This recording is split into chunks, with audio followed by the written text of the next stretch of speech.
Добре дојдовте назад. Чест ми е да ја кажам добро утро секој утро на Анита Никова Бундовски, извршен директор на МАСИТ. Добро ви утро секој утро пред се.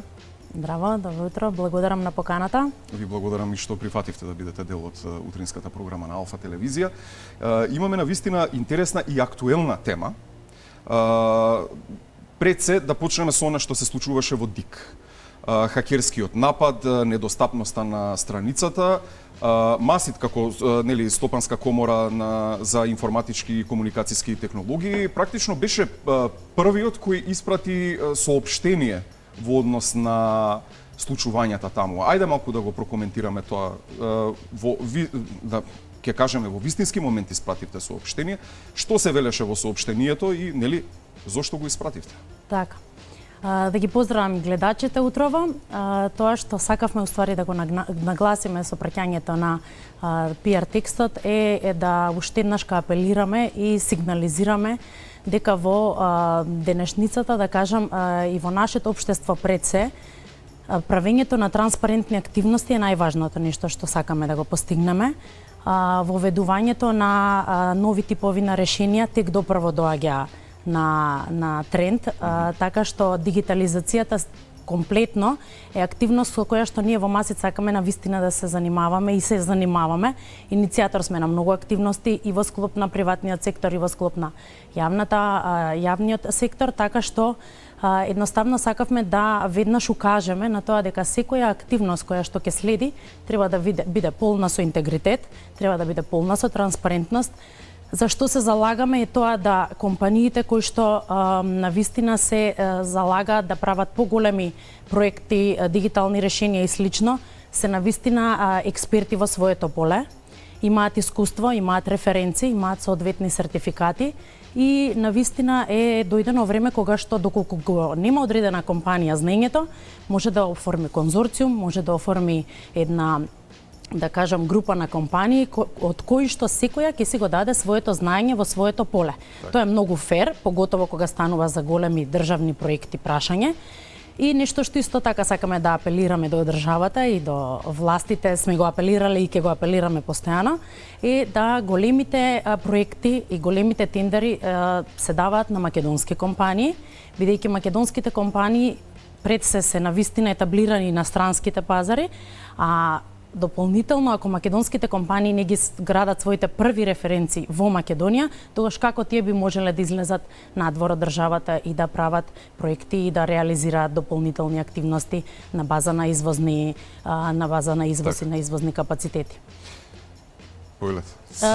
Само сакав да спомнам дека активностите поврзани исто со cyber security се нешто што дефинитивно доаѓаат на тренд, зашто можеби до вчера воопшто не внимававме и не посветувавме внимание. Хакерски напад е многу нормална работа да се случи, мислам тоа не е нешто страшно, меѓутоа време траењето на истиот, реакцијата и така натака се веќе нешто зашто секоја компанија која што настапува на пазарот треба да има механизам како да го одбрани, како да го амортизира и така натака, така што мислам дека во паралела компаниите работат и на процесите на зајакнување на cyber security активностите.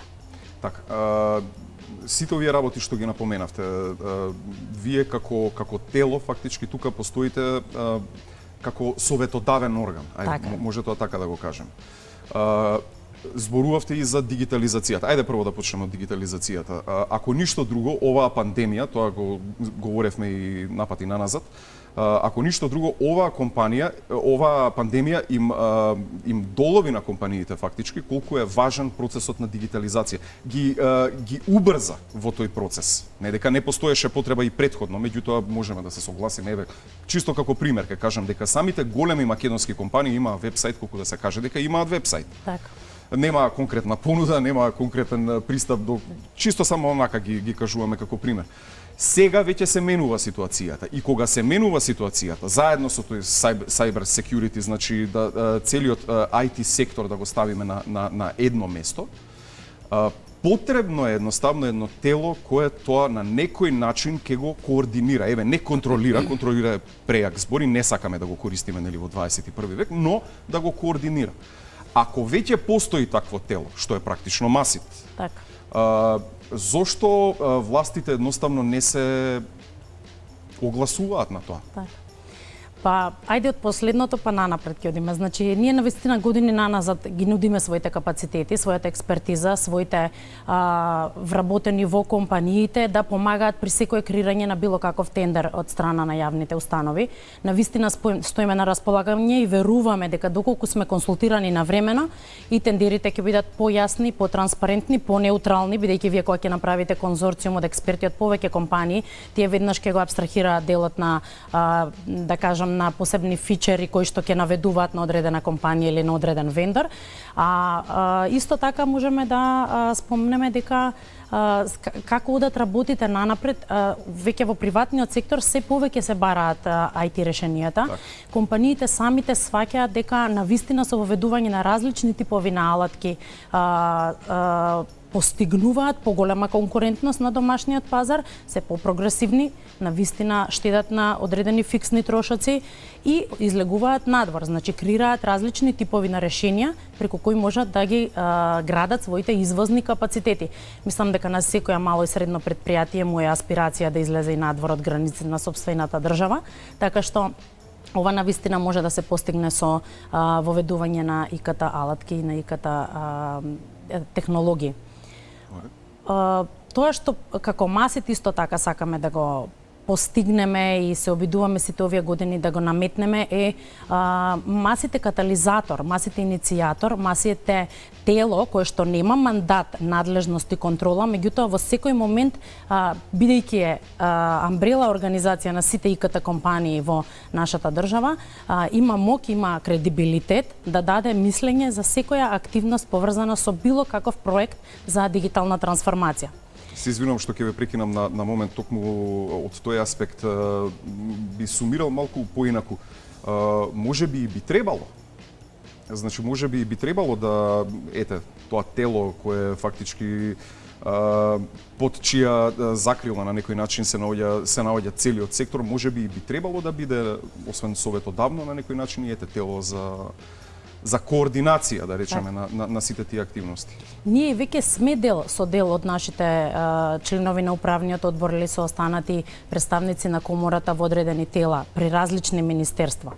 Меѓутоа во овие неколку клучни, да кажам, кои се поврзани со поголеми набавки, мислам дека допрва треба да бидеме консултирани и да бидеме анимирани за мислење. Тоа што сакам исто да го спомнам, а да не заборавам кога веќе имаме приликата да разговараме, е фактот дека во масите имаме моментално и тековни проекти со кои можеме да им помогнеме на компаниите од другите сектори за полесно да се дигитализираат и дури имаме и проекти за кофинансирање преку кои можеме да им помогнеме да набават алатки од ИКТ секторот. Меѓутоа имаме еден предчекор каде што можеме да им помогнеме да осознаат точно какви типови на алатки им требаат преку внатрешна анализа на нивните активности, процеси, сервиси кои што ги нудат и продукти се разбира на пазарот. Значи ова е проект наменет за компаниите кои не се од ИКТ секторот, ако сакаат да воведат различни типови на ИКТ алатки и ИКТ технологии. Значи на некој начин полесна симбиоза меѓу компаниите поради потребата од дигитализација, доколку не се свесни што им треба, вие сте тука да им во секое време. Да. Тоа е она што фактички треба да го знаат компаниите. Меѓутоа, за жал можам да констатирам дека овој сектор, барем кај нас, зборувам во јавноста, е некако заборавен. Иако се повеќе и повеќе се наметнува потребата од него. Токму затоа и ја поставивме темата, така се договоривме, дали може ИКТ индустријата да биде рбетот на просперитетно македонско стопанство, ако земеме предвид дека во сите развиени држави во светот така е. Земете Естонија за пример. Земете Естонија која што заради целата дигитална трансформација која настана во последните 15 на години во нивната држава, во моментов имаат многу малку заболени од ковид. Сите активности ги прават онлайн, ама сите активности, бројките на јавна администрација со кои они располагаат во нивната држава се не знам колку пати помали од нашите бројки. Значи тоа е држава која што на база на градење на еден да кажам, баш електронски рбет во своја сопствената држава ги издигитализира сите можни услуги кон граѓаните за многу брзо време. држава која што навистина оди цело време напред, држава со која ние соработуваме и допрво ќе соработуваме, бидејќи сметаме дека 1.400.000 жители е држава која што е репер за нас. Мислам, не зборуваме за недостижни бројки, за недостижна држава, него баш за нешто што е многу слично на нашите бројки, така што навистина големи се можностите. Инаку ИКТ индустријата е една хоризонтална гранка и можеби заради тоа меѓу другото не се гледала како посебна индустрија, меѓутоа индустрија која што навистина им помага на сите сектори и која што ги обслужува сите сектори во паралела. Фактот дека брзо растеме говорат и бројките, ако сакате можеме малце да ги разгледаме и бројките. Ако може една паралела да направиме со претходен период Вкупните приходи, например, на целата индустрија 2017 година биле 780 милиони евра, 2019 се веќе 882 милиони евра, што е околу 12% пораз за 2 години. Извозните бројки, посебно извадени од горе наведените бројки, 2017 година биле 127 милиони, а 2018 160 милиони, што е пораз за 25%. Ова само дополнително ни нагласува за тоа колку нашите компании работат надвор и колку навистина се конкурентни во земите надвор од Македонија. Значи, извозно ориентирани компании се повеќе од 70% од фирмите кои се на пазарот. Зборуваме моментално дека имаме околу 2200 компании регистрирани во ИКТ секторот. 2020 сигурна сум дека бројот ќе биде уште поголем. Импозантна бројка. Па, навистина е убава бројка, која навистина расте значително брзо. Бројот на вработени, ако во 2017 бил 13.500, сега веќе имаме 15.500, со тоа што морам да нагласам дека во оваа бројка не ни се изброени луѓето кои работат во банкарски сектор, јавна администрација, просвета и така натака, а кои се со ИКТ бекграунд и со ИКТ позадина во нивното делување и во нивната едукација. И уште нешто што сакам да спомнам, аш сигурно сум дека ќе биде интересно за сите, е нето платата која што се зима во ИКТ секторот. Просечната, значи нето плата земена во декември 2019 година била 68.000 денари. Просечната плата. Нето. Што значи бруто е 104.000 денари, додека веќе во јануари 2020 година 67.500, односно бруто 102.000 денари во бруто износ.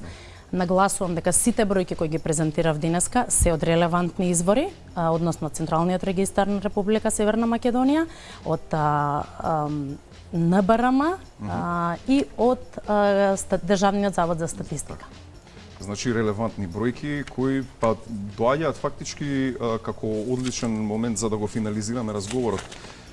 Значи, сума сумарум, можеме да кажеме, јас би заклучил дека овој сектор од индустријата, галопира фактички напред и само прашање на време е кога ќе биде воспоставено како, да речеме, не посебна гранка, тоа веќе постои како посебна гранка, меѓутоа кога ќе го добие фактички местото кое го заслужува во општеството, реално. Значи, реално, местото кое го заслужува и дека токму за тоа е потребно тело кое ќе може на некој начин да ги координира активностите и да ги држи онака како што треба, а такво тело веќе постои. Така.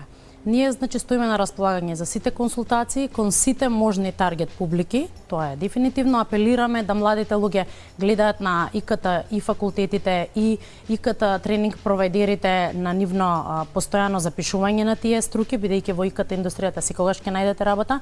Огласите за време на COVID-19 не престана да се објавуваат, напротив, постојано ги има, така што едноставно сметаме дека експертизата што имаме дома навистина треба да се искористи и целата држава може да оди напред, само доколку малку повеќе се свртиме кон тоа што го имаме и се базираме со сите активности на база на знаење, интегритет и транспарентност. Ви благодарам што бевте дел од Добро утро секој. Ви благодарам на поканата.